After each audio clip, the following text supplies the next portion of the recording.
নমস্কাৰ ছাত্ৰ ছাত্ৰীসকল 2025 চনৰ স্পট এডমিশ্যনৰ গাইডলাইনটো আজি মুকলি কৰিছে তোমালোকক মই ধুনীয়াকৈ বুজাই দিম 2025 চনৰ গাইডলাইনখনত কি কৈছে মই এটা ভিডিঅ' দিছিলোঁ 2024 চনৰ গাইডলাইনখনৰ ওপৰত এটা ভিডিঅ' দিছিলোঁ ভিডিঅ'টোত ভালেমানখিনি ৰেছপন্স আহিছে আৰু যদি তোমালোকে সেইটো ভিডিঅ' চাই আছা তেন্তে তোমালোকৰ বাবে ভাল খবৰ মানে ইমানখিনি চেঞ্জ হোৱা নাই প্ৰায় একেখিনি প্ৰচেছখিনি একেটাই হয় ইয়াত কিছুমান বস্তু এড হৈছে এইবিলাক এড হৈছে কি এড হৈছে তোমালোকক জনাম যেন যোৱা বছৰ আছিলে 6খন কলেজ এপ্লাই কৰিব পাৰিবা বুলি কৈছিলে কিন্তু এবাৰ 10খন কলেজ দিছে আৰু প্ৰচেছখিনি স্পট এডমিশ্যনৰ যিখিনি প্ৰচেছ হয় প্ৰচেছখিনি সেম টু সেমে হয় তোমালোকৰ মাজত ধুনীয়াকৈ আজি ডিছকাছ কৰি দিম তেতিয়া তোমালোকৰ কনফিউজটো দূৰ হৈ যাব ঠিক আছে ব'লা তেতিয়া আমি ভিডিঅ'টো আৰম্ভ কৰিছোঁ এইখন হৈছে গাইডলাইনছ ফৰ স্পট এডমিশ্যন 2025 এটা বহুতে ক'ব পাৰে স্মাৰ্ট পৰ্টেলত এতিয়ালৈকে আপলোড দিয়া নাই তোমালোকক মই দেখাই দিছোঁ চাবা দেই স্মাৰ্ট পৰ্টেলত এতিয়ালৈকে আপলোড দিয়া নাই বহুতে কমেণ্ট কৰিব পাৰে তুমি ক'ত পালা বুলি তোমালোকক দেখাই দিম স্মাৰ্ট পৰ্টেলত দিয়া নাই মই প্ৰথমতে কনফাৰ্মটো দি দিছোঁ এটা তোমালোকে যেতিয়া চাবলৈ যাবা নটিছত যেতিয়া চাবলৈ যাবা একো নাই দেখিছানে 9 জুনতে আপলোড দিয়া আৰু বহুতে সুধি আছিলে ভেকেঞ্চি লিষ্ট কেতিয়া চেক কৰিব পাৰিম চোৱা ভেকেঞ্চি লিষ্ট নট পাব্লিছ মানে কালিলৈ মানে দিব পাৰে কাইলৈৰ পৰা স্পট এডমিশ্যন আছেতো এতিয়া তোমালোকে গম পালে স্মাৰ্ট পৰ্টেলত দিয়া নাই কিন্তু মই চালোগৈ ডিব্ৰুগড় ইউনিভাৰ্চিটি দেখিছা নহয় ডিব্ৰুগড় ইউনিভাৰ্চিটি ডিব্ৰুগড় বিশ্ববিদ্যালয় ৱেবছাইটত দিয়া আছে আৰু ডিব্ৰুগড় ইউনিভাৰ্চিটিৰ ৱেবছাইটত তেওঁলোকৰ নিজৰ ইউনিভাৰ্চিটিখনৰ বাবে তেওঁলোকৰ মানে নটিফিকেশ্যন ৰিগাৰ্ডিং স্পট এডমিশ্যন এইটো তেওঁলোকৰ নটিফিকেশ্যন হয় এখন ইউনিভাৰ্চিটি যদি ডিব্ৰুগড় ইউনিভাৰ্চিটিত কোনোবা যদি এডমিশ্যন ল'ব বিচাৰিছা তেন্তে তেওঁলোকৰ অফিচিয়েল ৱেবছাইটলৈ তোমালোকে যোৱা গৈ পেলাই তেওঁলোকৰ নটিফিকেশ্যন তোমালোকে চাই ল'বা যদি তোমালোকে প্ৰথমতে পেজটো এনেকৈ গুচি আহিবা ন তাৰপিছত এতিয়া লিখা দিব নটিফিকেশ্যন ৰিগাৰ্ডিং স্পট এডমিশ্যন সেইটোত ক্লিক কৰিবা আৰু ইয়াতে নটিফিকেশ্যন ৰিগাৰ্ডিং স্পট এডমিশ্যনত ক্লিক কৰি তোমালোকে চাব পাৰিবা এইখন দেখাই দিছোঁ এইখন যিখন নটিফিকেশ্যন দেখা পাইছা এইখন হৈছে ডিব্ৰুগড় ইউনিভাৰ্চিটিৰ হয় নটিফিকেশ্যন তেওঁলোকৰ নটিফিকেশ্যনটো তোমালোকে চাই ল'বা কোনোবাই যদি তাত পঢ়িম বুলি ভাবিছা ঠিক আছে তাৰপাছত এতিয়া আহিলে এইখন দেখিছা তোমালোকে download smart guidelines for spot admission issue by government এইটো দেখিছা এইখন হৈছে স্পট এডমিশ্যনৰ 2025 চনৰ গাইডলাইন এইখনৰ ওপৰত আজি আমি আলোচনা কৰিম তোমালোকক ধুনীয়াকৈ দেখাইলোঁ মই ক'ত পালোঁ লিখা আছে who can participate in spot admission round কোনে কোনে পাৰ্টিচিপেট কৰিব পাৰে একেখিনি কথাই মই আগৰ ভিডিঅ'টোতো কৈছিলোঁ ইয়াতো তোমালোকক একেখিনি ক'ব লাগিব এতিয়া যোনে যোনে আগতে পোৱা নাছিলে দুটা ৰাউণ্ডত প্ৰথম ৰাউণ্ড আৰু ছেকেণ্ড ৰাউণ্ডত পোৱা নাছিলে ফাৰ্ষ্ট মেৰিট লিষ্ট আৰু ছেকেণ্ড মেৰিট লিষ্ট তেওঁলোকে এপ্লাই কৰিব পাৰিব আৰু যোনে যোনে আগতে স্মাৰ্ট পৰ্টেলত ৰেজিষ্টাৰ কৰা নাই তেওঁলোকে ৰেজিষ্ট্ৰেশ্যন কৰিব পাৰিব মই তোমালোকক ডাইৰেক্ট অসমীয়াত বুজাই দিছোঁ যিহেতু আগৰ ভিডিঅ'টো যদি তোমালোকে চোৱা নাই সেইটো ভিডিঅ' চাবাগৈ তাত ধুনীয়াকৈ বুজাই থোৱা আছে আৰু যিহেতু ভিডিঅ'টো মই এতিয়া বনোৱাও দেৰি হৈছে চোৱাও দেৰি হৈছে আৰু অলপ বিজি আছিলোঁ বাবে তথাপি তোমালোকৰ মাজতে এতিয়া দিছোঁ এতিয়া হৈছে 11:09 তাৰপাছত আহিলে 3 নম্বৰটো কৈছে যোনে যোনে কৈছে তোমালোকে যদি কোনোবাই প্ৰথম মেৰিট লিষ্ট আৰু ছেকেণ্ড মেৰিট লিষ্টত যদি তোমালোকৰ এডমিশ্যনটো তোমালোকে লৈ ল'লা ঠিক আছে তাৰপাছত তোমালোকে যদি স্পট এডমিশ্যনৰ বাবে বেলেগ এখন কলেজত এপ্লাই কৰিব বিচাৰা তেন্তে তোমালোকে আবেদন কৰিব পাৰিবা who wish to cancel their admission from any two rounds সেইটো কৈছে যদি ফাৰ্ষ্ট মেৰিট লিষ্ট বা ছেকেণ্ড মেৰিট লিষ্ট তোমালোকৰ যদি কোনোবা এখন কলেজত তুমি যদি এডমিশ্যনটো অলৰেডি লৈ ল'লা সেই কলেজখনত কেঞ্চেল কৰি তুমি স্পট এডমিশ্যনৰ বাবে বেলেগ এখন কলেজত এপ্লাই কৰিব পাৰিবা সেইটো কথা কৈছে আৰু যোনে যোনে আগতে লিখা আছে যোনে যোনে আগতে ৰেজিষ্ট্ৰেশ্যন কৰি থোৱা আছে তেওঁলোকে পুনৰ ৰেজিষ্ট্ৰেশ্যন কৰিব নালাগে মানে কলেজ এপ্লাই কৰিবৰ বাবে তেওঁলোকে বা ছাবজেক্ট ছিলেক্ট কৰিবৰ বাবে তেওঁলোকে মানে পুনৰ ৰেজিষ্ট্ৰেশ্যন কৰিব নালাগে ঠিক আছে আৰু steps to apply spot round কেনেকৈ ষ্টেপবিলাক কি আছে ষ্টেপবিলাক তোমালোকক বুজাই দিছোঁ check the available vacancies before the spot round admission on এই পৰ্টেলত চাব কৈছে and identify the university college and programme where you wish to take admission প্ৰথমতে স্পট ৰাউণ্ডত কেনেকৈ এডমিশ্যন ল'বা কৈছে প্ৰথমতে ভেকেঞ্চিখিনি চাবলৈ কৈছে চোৱা ভেকেঞ্চিখিনি চাবলৈ যাওঁতে আমি কি দেখিলোঁ ইয়াত ভেকেঞ্চি বুলি দেখিছা ভেকেঞ্চিজ ইয়াতে ভেকেঞ্চি লিষ্ট নট পাব্লিছ এতিয়া আমি চাব নোৱাৰোঁ কোনটো ছাবজেক্টত কিমান খালী আছে আমি কেনেকৈ জানিম এতিয়া লিষ্টেই মৰা নাই ঠিক আছে আৰু পৰ্টেলটোত ইয়াতে কৈছে ইয়াতে তেনেকৈ কৈছে প্ৰথমতে চাবলৈ কৈছে, তাৰ পাছত তোমালোকক আইডেণ্টিফাই কৰিব কৈছে ছাবজেক্টখিনি কি কি ল'বা, আৰু কলেজ বা ইউনিভাৰ্চিটিখন আইডেণ্টিফাই কৰিব কৈছে তুমি ক'ত এডমিশ্যন ল'বা বা কোনটো ছাবজেক্টত বা প্ৰগ্ৰেমত এডমিশ্যন ল'বা সেইটো চেক কৰিব কৈছে। এইবিলাক কথা মই আগতে ভিডিঅ'টো কোৱা আছিলে, ইয়াতো কৈ দিছোঁ। আৰু তাৰপাছত এইখিনি নালাগে আৰু এতিয়া কৈছে এপ্লাই যিখিনি ইম্পৰ্টেণ্ট হয় সেইখিনি তোমালোকক কৈ দিছোঁ। এইটো 3 নম্বৰটো লগ ইনটু ইয়ৰ একাউণ্ট, এইবিলাক কৈ তোমালোকৰ লাভ নাই, এনেই ভিডিঅ'টো দীঘল হ'ব। 4 নম্বৰটো কৈছোঁ fill your profile and upload all necessary document, এইবিলাক কৈ লাভ নাই, যিটো ইম্পৰ্টেণ্ট বস্তু সেইখিনি কৈ দিম। 5 নম্বৰটো হৈছে apply for the programme, students will be able to apply up to 10 programme, আৰু তেওঁলোকে মানে 10খন প্ৰগ্ৰেম চিলেক্ট কৰিব পাৰিব বা 10খন কলেজ বা প্ৰগ্ৰেম, ঠিক আছে। যিহেতু যোৱা বছৰ গাইডলাইনখনত 6খন আছিলে, এইবাৰ 10খন, ঠিক আছে, মানে 10খন প্ৰিফাৰেঞ্চ চিলেক্ট কৰিব পাৰি, সেইটো কথা কৈছে। মানে নম্বৰটো কৈছে কোটা ডেফিনেশ্যন, দ্য HEI মানে আছে হায়াৰ এডুকেশ্যন ইনষ্টিটিউটে মানে তেওঁলোকক বিভিন্ন কোটা আছে, এইবিলাক প্ৰিন্সেছ ভিলেজ কোটা আছে, এই কোটাবিলাকত মানে অধীনত মানে যিমানখিনি মানে ৰিচিট আছে সেইখিনি কথা স্পষ্টভাৱে মানে বুজাব লাগিব, সেইবিলাকে কৈছে। এইখিনি মানে কোনোবা যদি ফ্ৰেণ্ডছ ভিলেজৰ কোটা আছে, তাৰপিছত কাৰিকুলাৰ এক্টিভিটিৰ কোটা আছে, সহপাঠ্যক্ৰমৰ, তাৰপিছত আকৌ ক্ৰীড়াৰ স্পৰ্টছ কোটা আছে, বা এমপ্লয় ৱাৰ্ড কোটা আছে,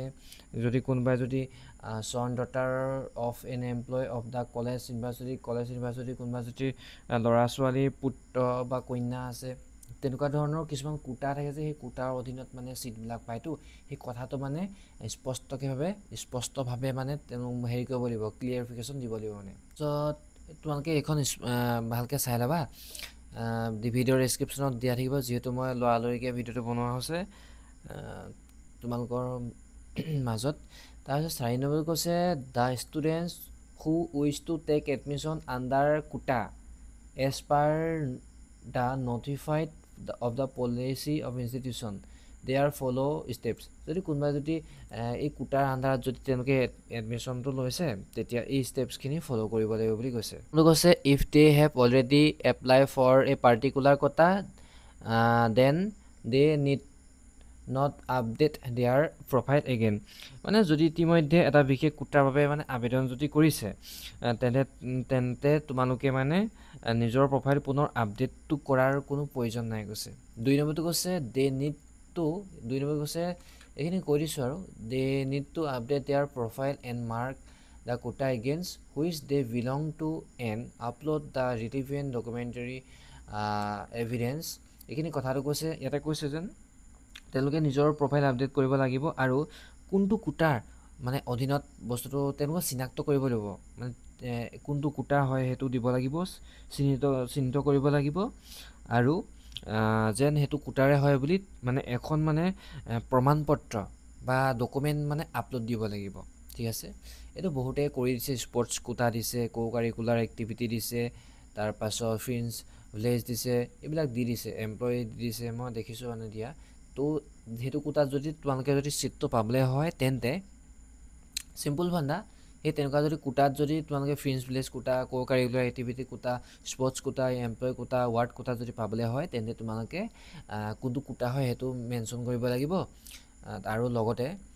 তোমালোকৰ সেই ডকুমেণ্টটো দিব লাগিব, মানে চাৰ্টিফিকেটখন দিব লাগিব, চিম্পুল কথা। এতিয়া 5 নম্বৰটো মেইন পইণ্টটো আহিলে, for those who wish to cancel their admission from any of 2 rounds and take admission in another college subject to the vacancy and policy college, এটা কৈছে check available vacancies before the spot round admission on, প্ৰথমতে কৈছে check available vacancies, এনেকৈ ভেকেঞ্চিখিনি check কৰিব দিছে, not publish দেখা আছে। তাৰ পাছত এটা কৈছে তাৰ পাছতে এডমিশ্যন ল'বলৈ কৈছে, এই স্মাৰ্ট পৰ্টেলৰ ৱেবছাইটটো দিয়া আছে, সেইটো প্ৰথমতে ক'লোঁ তোমালোকক। আৰু মেইন কথাটো হৈছে 3 নম্বৰ পইণ্টটোত আছে select the request of for cancellation, এতিয়া বহুতে সুধি আছিলে মানে কেঞ্চেলেশ্যনৰ অপশ্যনটো কিয় অহা নাই, কেতিয়া আহিব, সেই বস্তু সুধি আছিলে। এতিয়া ইয়াত কি লিখা আছে তোমালোকে চোৱাচোন, এতিয়া কৈছে select the request for cancellation option for the admission date was previously granted the contact concern university if request, এইটো কলেজত মানে কণ্টেক্ট কৰিব দিছে, ৱেবছাইটত মেবি নাহিব চাগে, কিন্তু ইয়াত ধুনীয়াকৈ লিখালে তোমালোকে যদি কেঞ্চেল কৰিব বিচাৰা, আগতে যদি কিবা এডমিশ্যন কৰি থৈছিলা, এডমিশ্যনটো যদি গ্ৰেণ্টেড হৈ গ'ল, ঠিক আছে, তেতিয়া মানে কলেজ ইউনিভাৰ্চিটিৰ লগত কথা পাতিব কৈছে, তেওঁলোকেহে পাৰিব মানে আৰু এই নম্বৰটো কৈছে the candidate who has already been admitted to a particular programme can raise a request for cancellation from the programme 19 জুনৰ পৰা 19 জুন 10টা বজাৰ পৰা 24 জুন 12টা বজালৈকে কোনোবাই যদি মানে পাৰ্টিকুলাৰ প্ৰগ্ৰেম এটা মানে ফাৰ্ষ্ট মেৰিট লিষ্ট বা ছেকেণ্ড মেৰিট লিষ্ট কলেজখনত যদি তুমি এডমিশ্যন লৈ ল'লা তাৰপাছত যদি তুমি কেঞ্চেল কৰিব বিচাৰা মানে 19 তাৰিখ আজিৰ পৰা আজি 19 তাৰিখ হয় আজিৰ পৰা তোমালোকে 24 জুনৰ ভিতৰলৈকে মানে ভিতৰত 12টা বজালৈকে মানে কৰিব পাৰিবা কেঞ্চেল কলেজত গৈ পেলাই ইয়াত কৈছে and will be auto cancel instantly আৰু সেইটো কলেজে অটো লগালগ কৰিব আৰু কেঞ্চেল লগালগ হ'ব অটো কেঞ্চেল হৈ যাব কলেজে কৰিব thereafter they can get admission in any program in any institute from 19 June 2025 till 24 June 2025 কোনোবা তোমালোকে ল'ব পাৰিবা আৰু কেঞ্চেল হোৱাৰ পিছত তোমালোকে কোনোবা এখন কলেজত ইনষ্টিটিউচনত মানে কলেজত তোমালোকে 19 জুনৰ পৰা 24 তাৰিখৰ ভিতৰত তোমালোকে এপ্লাই কৰিব পাৰিবা তাৰপাছত ইয়াতে লিখা আছে subject to vacancy of seats that in that programme discipline and college policy ইয়াতে যে এটা বস্তু লিখা আছিলে ইয়াতে কৈছে 19 জুনৰ পৰা 19ৰ পৰা 24 জুনলৈকে তোমালোকে যিকোনো এখন কলেজত ল'ব পাৰিবা ইয়াতে কৈছে subject to vacancy of seats যদি সেই কলেজখনত সাবজেক্ট বা সিটবিলাক যদি খালি থাকে তেতিয়া তোমালোকে ল'ব পাৰিবা applicants will only be able to proceed on the next steps to update your profile and apply for a spot admission round after existing admission is cancelled যিটো এক্সিষ্টিং এডমিশ্যন আছে সেইটো কেঞ্চেল কৰাৰ পাছতহে স্পট এডমিশ্যন ৰাউণ্ডলৈ তোমালোকে মানে হেৰি কৰিব পাৰিবা এডমিশ্যন ল'ব পাৰিবা সেইটো ইয়াত লিখা আছে applicant will only be able to proceed on the next steps to update your profile and apply for a spot admission round after the existing admission is cancel তোমালোকৰ যিটো এক্সিষ্টিং এডমিশ্যন মানে হৈছে তোমালোকে যিটো ছেকেণ্ড মেৰিট লিষ্ট বা first merit লিষ্টত কলেজখন লৈ থৈছা সেইখন কেঞ্চেল কৰাৰ পাছতহে তোমালোকে স্পট এডমিশ্যনৰ বাবে মানে এলিজিবল হ'বা সেইটো কথা ইয়াতে বুজাই দিছে কৈছে আপডেট ইয়াৰ প্ৰফাইল এইখিনি নালাগে apply for the programme student will be able to apply up to 10 programme সেইটো তোমালোকক ধুনীয়াকৈ বুজাই দিছোঁ 10 প্ৰগ্ৰেম যোৱা বছৰ 6টা আছিলে এবাৰ 10টা সিমানে আছিলে আৰু বাকীখিনি এক্সপ্লেনেশ্যন অন কেঞ্চেলেশ্যনখিনি কৰিছোঁ আৰু cancellation needs to be done by already admitted students before taking admission in the spot round when they are secured of a seat in the college university their preference no restoration will be allow once the admission is cancelled by the student such students can use their existing login no need to register এইখনত আকৌ ধুনীয়াকৈ বুজাই আছে এই নোটিছখনত মানে দুটা কথা দুটা ধৰণে লিখা আছে ইয়াত আকৌ এক্সপ্লেনেশ্যন আৰু কেঞ্চেলেশ্যনটো বেলেগকৈ লিখা আছে মানে কৈছে কেঞ্চেলেশ্যন নিডটো যদি প্ৰথমতে তোমালোকক সেই কলেজখনলৈ যাবলৈ কৈছে য'ত তুমি স্পট এডমিশ্যন ল'বা সেইখনলৈ যাবলৈ কৈছে প্ৰথমতে ছিটটো পোৱা নে নোপোৱা সেইটো কনফাৰ্ম কৰিব কৈছে যদি পোৱা তেতিয়াহে তোমালোকৰ আগৰ কলেজখনত তোমালোকৰ মানে কেঞ্চেল কৰিব কৈছে কিন্তু যদি এবাৰ যদি কেঞ্চেল কৰি দিয়া আগৰ কলেজখন আকৌ পুনৰ মানে ৰেজিষ্ট্ৰেশ্যন কৰিব নোৱাৰা সেইটো কৈছে আকৌ তুমি সেইখন কলেজত বা সেইটো ছাবজেক্টত নোপোৱা বুলি কৈছে ইয়াত লিখা আছে কিন্তু এইটো মই নাই কোৱা আৰু এইখনত বস্তু লিখা আছে applicant will only be able to proceed on the next step to update your profile and apply for spot admission round after existing admission is cancel যিটো এক্সিষ্টিং এডমিশ্যনটো আছে সেইটো কেঞ্চেল কৰাৰ পাছতে ছাত্ৰ ছাত্ৰীসকলে তেওঁলোকৰ প্ৰফাইলটো আপডেট কৰিব পাৰিব আৰু স্পট এডমিশ্যনৰ বাবে এপ্লাই কৰিব পাৰিব সেইটো লিখা আছে দুটা কথা দুটা ধৰণে লিখা আছে কি কৰিবা তাৰপাছত লিখা আছে দুটো students who could secure admission either rounds still admission in another college even same college between become major may apply also এইটো কৈছে students would secure an admission either rounds but still wish to take admission in another college or even the same college under different program major discipline may apply spot এডমিশ্যনৰ বাবে তোমালোকে সেই কলেজখনত বা বেলেগ এখন college বা নিজৰ কলেজখনতে বেলেগ ষ্ট্ৰীমৰ বেলেগ মেজৰৰ বাবে তোমালোকে আবেদন কৰিব পাৰিবা সেইটো কৈছে এই কথাখিনি মই আগৰ ভিডিঅ'টোত বহুত ভালদৰে বুজোৱা আছে এই ভিডিঅ'টো বহুত স্পীডত বুজোৱা আছে স্পীডত নহয় আৰু মানে লৰালৰিকৈ বুজোৱা আছে 3 নম্বৰটো কৈছে students who have not secure admission in the first and second round can participate in the spot admission round. যোনে ফাৰ্ষ্ট মেৰিট লিষ্ট আৰু ছেকেণ্ড মেৰিট লিষ্টত পোৱা নাছিলে তেওঁলোকে স্পট এডমিশ্যনৰ বাবে পাৰ্টিচিপেট কৰিব পাৰে বুলি কৈছে, যোগদান কৰিব পাৰে কৈছে। All of there application submitted prior of spot admission against which admission are not yet granted either merit list round shall be considered for spot admission round well। মানে কৈছে তোমালোকে যদি আগতে যদি সেই কলেজখনত যদি এপ্লাই কৰি থৈছা ছাবজেক্টটো সেম মানে সেই ছাবজেক্টটো মেজৰটো এপ্লাই কৰি থৈছা আকৌ পুনৰ এপ্লাই কৰিব নালাগে বুলি ইয়াত ধুনীয়াকৈ স্পষ্ট কৰিলে। বহুতে সুধি আছিলে যিটো ছাবজেক্টত আগতে সেই কলেজখনত এপ্লাই কৰি থোৱা আছিলে আকৌ 19 তাৰিখে কৰিব লাগিব নেকি, নালাগে। যদি সেইটো ছাবজেক্টত যদি নোপোৱা সেই মেজৰটোত যদি সেই ছাবজেক্টটোত যদি নোপোৱা তেতিয়া বেলেগ এখন ছাবজেক্ট চিলেক্ট কৰিব লাগিব, সেইটো কথা ইয়াত কৈছে। তাৰপিছত if the students want to make any changes their application or apply in more colleges programme they may either edit their existing application or freshly apply for more colleges.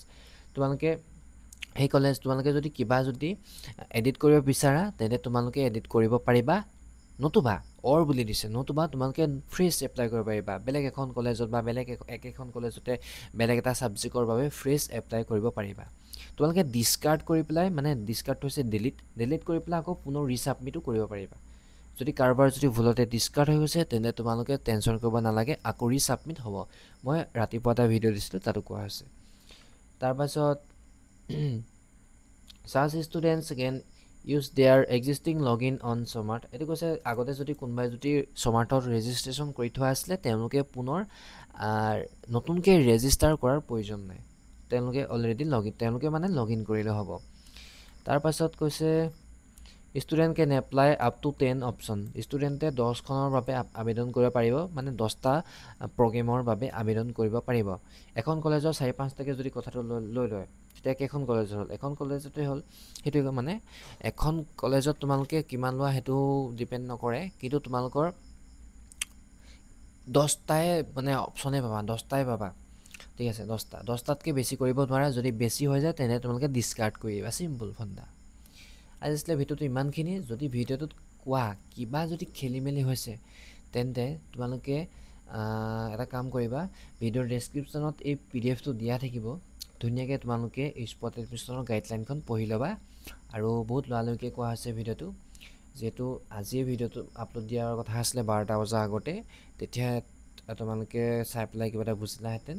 কালিলৈতো তোমালোকে spot এডমিশ্যনৰ বাবে গুচি যাবা, ঠিক আছে। হ'ব দিয়া, ভিডিঅ'টো তোমালোকে লাইক কৰিবা, চেনেলটো ছাবস্ক্ৰাইব কৰিবা। আগৰ গাইডলাইন ভিডিঅ'টো তোমালোকে চাব পাৰা, বহুত ধুনীয়াকৈ বুজাই থোৱা আছে। ইয়াত চেঞ্জ একো হোৱা নাই, আগতে 6খন এপ্লাই কৰিব দিছিলে, এতিয়া ইয়াত 10খন দিছে, আৰু ইয়াতে কোটাখিনি দি দিছে, আৰু কোটাখিনি এড কৰি দিছে, বাকী একো নাই, বাকী আগৰটো গতে ছেম হয়।